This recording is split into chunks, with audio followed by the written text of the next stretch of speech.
I'm Toby. And I'm Savannah. And this is Chapter 13, The Jedi of the Mandalorian, from a certain point of view. Just right into this episode, we get Ahsoka. Right. We didn't even have to wait. Yeah. And I was like, I'm wondering when she's going to show up, like the last 2 minutes, last 5 minutes. There she is! You can always tell kind of what things are going to happen in the episode when they do the flashback.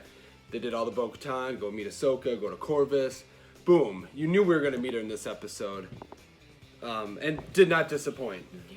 I will say, this is the only complaint I have. I felt like her head tail, the horns, should have been just a little taller like they were in Rebels. I understand that animation versus practicality, it's different, that probably too much weight kept messing with her or something. But that's literally the only complaint I have about this whole episode. If anybody's going to give us Ahsoka, it should be Dave Filoni. He should have been the one that wrote and directed, and he was, and just did everything perfect with her character. Rosario Dawson did a fantastic job. She did. I loved seeing the white lightsabers. A lot of people probably have questions about why does she have white lightsabers. So, real quick, in the Ahsoka book novel written by E.K. Johnson, you find out that she took down an Inquisitor and she takes his kyber crystals out of his lightsaber and unbleeds them so they are pure and, not reformed, but just now they're pure, so that's why they're white. And that's why she, and as always, she has the two, the one longer, the one shorter, which Rosario Dawson wields perfectly. Right when she first walks up to the magistrate to talk to her, Ahsoka's theme is playing, which is, her second favorite piece of Star Wars music, so that was beautiful to hear that. Just Dave Filoni did all, this is his character. He created Ahsoka with George Lucas. This is her. And so this is something that he's gotten to see from an animated standpoint, that everybody's like, oh, I'm not going to watch animated, blah, blah, blah. And then now he gets to have her in live action where he'll be able to captivate that many more people with this amazing character. Also, I noticed during the episode when the Mandalorian is going to find Ahsoka, if you look on the left hand of the screen, there's an owl. I believe that is an Easter egg and is the daughter, I can't remember her name, but it's Daughter of Mortis. Daughter of Mortis, which was the embodiment of the light side of the Force, who gave her life to save Ahsoka. That was her choice. She ended her life so Ahsoka could live. And has followed her ever since. She was in Rebels with Ahsoka when she was walking back down. She was in the final episode of the Clone Wars. That's why he was. Yep. That's why Vader was looking up. Vader was looking up. She was right there where Ahsoka had, buried her lightsabers and died. I know it's been a shitty year for most people, but what a great year for Star Wars. Yeah. Just with the Clone Wars starting us off with this year with Ahsoka, and now we're ending our year with Ahsoka. It's pretty great. And now that there hasn't already been spoilers, but here's the biggest spoiler, because we already knew Ahsoka was coming. We knew she was coming to the season somewhere. The recap says, hey, this is where Ahsoka is going to show up, even if we only see her for a second, which we got a whole episode.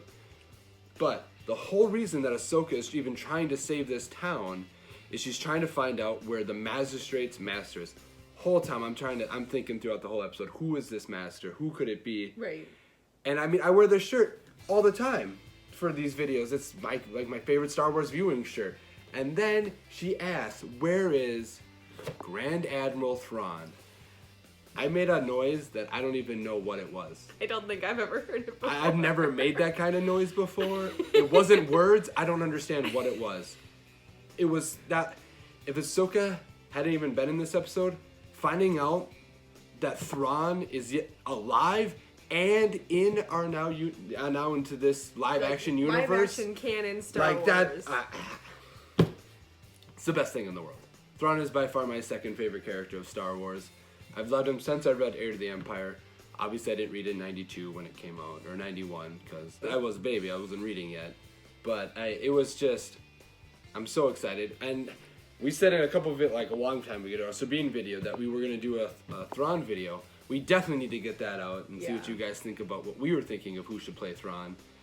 And it's not like they're scared to pull for movie actors for this TV show. They've got a bunch of them already, so why not one more big name actor to bring in? Exactly. That was the only thing that threw me off a little bit with Ahsoka, just because my brain is so used to Ashley's voice, and it's by far not a criticism. My brain's just so used to Ashley's voice that the first couple times she spoke, I was like, it just feels weird. But then the further you get into the episode, it just doesn't. Right. Not that Ashley doesn't matter; she's fantastic. But it's just okay, no, this is still perfect. And that during the episode, Ahsoka pulls her lightsabers out like that, which she does in Rebels. I know. In the animated series I Rebels. like made the noise when she did that because I was like, yeah, She did that again. So that was really cool to watch her do that. And for most people who know how you do that is, well, obviously blades can't cross each other, so those blades held each other back long enough until she pulls them. So it looks like they're pulling out of each other, but really what it is the blades aren't emitting all the way because blades can't go through each other, obviously. Right. So I think that's what actually. I think that's the funny thing is what sold it for me with Rosario Dawson being there and being Ahsoka was when she smiled at him. That really sold it for me. I was like, yeah, she does. She's Ahsoka. That's good. She's perfect. We have a name finally. No one else can call him Baby Yoda or anything stupid like that. We finally got a name for the child. It's Grogu. I like the name. It fits for me. I have nothing wrong with that. I'm just glad we have a name so nobody else can call him Baby Yoda. I get why people do it. It just really irritates. It's one of those things that just always has irritated me. I will always correct anybody who calls him that. I would say you mean the child. I'm kind of it's a dick thing to do, I know, but it was just something that really bothered me. I'm really about all that kind of stuff. And now we know, so he was trained by Jedi. So I think, I'm gonna have to come back to this other point, but I think that the title of the episode, The Jedi, is talking about Grogu. Yeah. I don't think it's because Ahsoka's not a Jedi, and most people won't either A, know that, or B, have forgotten that. She leaves the Jedi Order in the Clone Wars TV show. When she comes back in this last season, again, she's not a Jedi. She's not a Jedi in Rebels. She says all the time that she is not a Jedi. So, I don't think the episode can be talking about her because technically she's not a Jedi. Yeah, the Magistrate calls her a Jedi, but she doesn't know. She just sees lightsabers and is like, oh, Jedi, that's what that means. It could also mean just the Jedi in general, that, not just Grogu, but that they need to find the Jedi. They need to find, and she even says there's not many left, so that's what they need to find. They need to find the ones that are left. Yeah, there could be more Jedi, and she's clearly looking for Ezra, and maybe she's even hoping, because she says to take him to the mountain and put him on there, maybe she's hoping Ezra will somehow reach out and they can finally find her. She's clearly still looking for Ezra. Yeah, I think that's why she's trying to find Thrawn. She's finally found something about Thrawn. He's back, so okay. And Savannah had said this at the end of when we finished the episode, this could be their way of doing an Heir to the Empire series. This could either A, spin off into that, or B, just become that at the same time. The Mandalorian he could be any number of the characters. But there's many characters that the Mandalorian could take the place of in this Heir to the Empire because obviously there's no way the way Disney did things. There's no way to 100% adapt the Heir to the Empire series as it was. But there's still a way to do it in the canon that we have. Exactly, and this could be an easy way to do that. Thrawn could be trying to bring all the remnants back together. I said it at the end of the last episode. It's in our other video, which we haven't posted any of the videos. We're going to do them all at the end of the season. That's definitely changed now. Yeah. This one will be the first one we put out for some reason, but the rest of them will be out shortly. But I had said that I don't feel like Moff Gideon is the all baddie.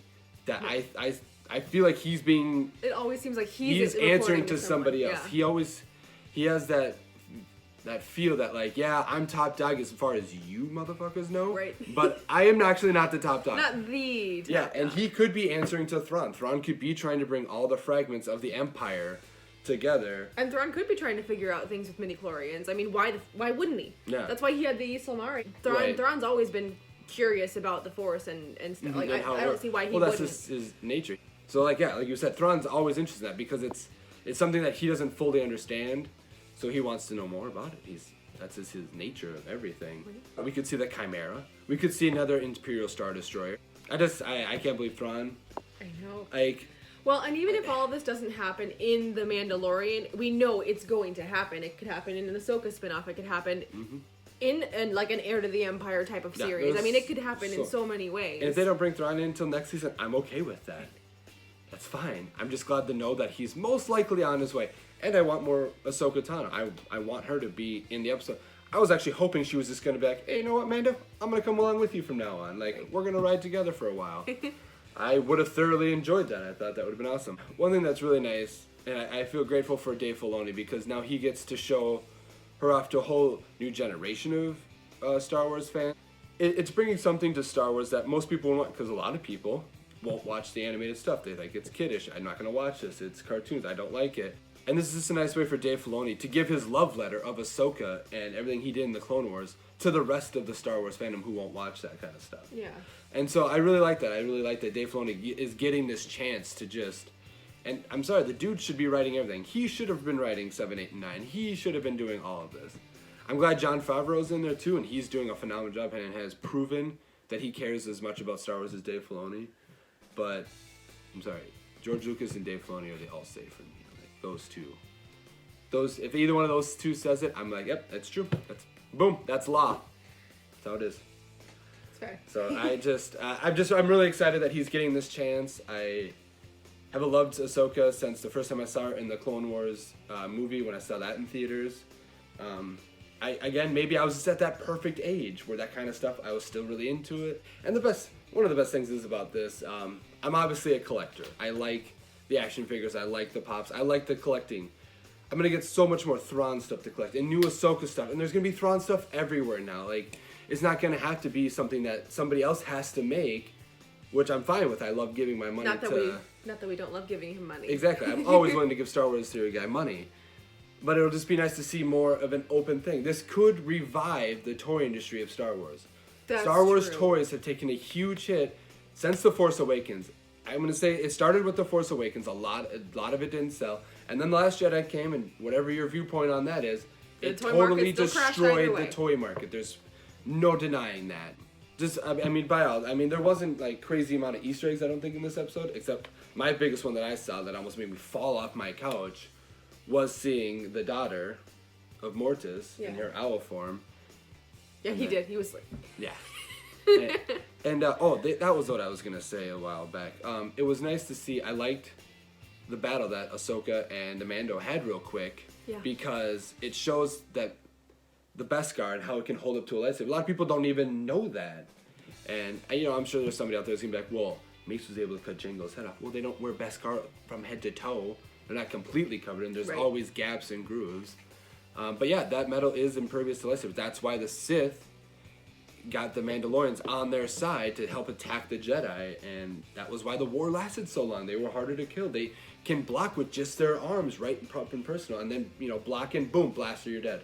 Right. Because wielding the Force takes a lot of energy and a lot of pressure. You can't just be always doing it and stuff. There were the Mandalorians that, used shotguns. Exactly. Because blaster fire wasn't working. Yeah. So there was a lot of nice things out of this episode that will show a lot of people the stuff that I've read and seen it, stuff that I've read, I guess, as a kid and all the books. And it's just nice that more people get to see it, even though I think you should have to do the work. You should watch the shows. You should read the books and get the full enjoyment. We watched this with a group of friends and family who... they like Star Wars. They're Star Wars. They like it.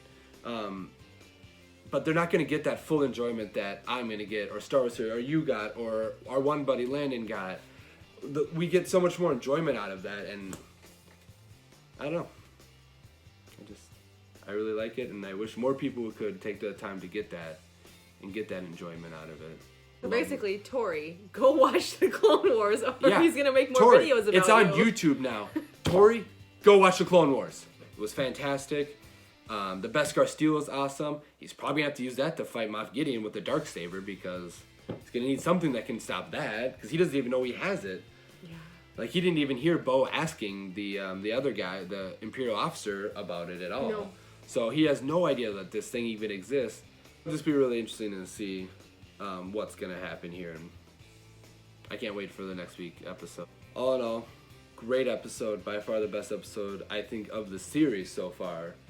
And, not just because there was lightsabers and a Jedi and stuff. It's because of what it was and what it brought to the table and everything. It's not just because, I only like Star Wars if I see Jedi and stuff. No, I'm just happy that Ahsoka shows up and Thrawn is being mentioned and being looked for. That's just, you're bringing stuff in and making it just, you're connecting this universe more. I think that's all we should really got on this. Sorry it's coming out of order and this is what's going to come first before the other 4 episodes. But until next time, may the films be with you.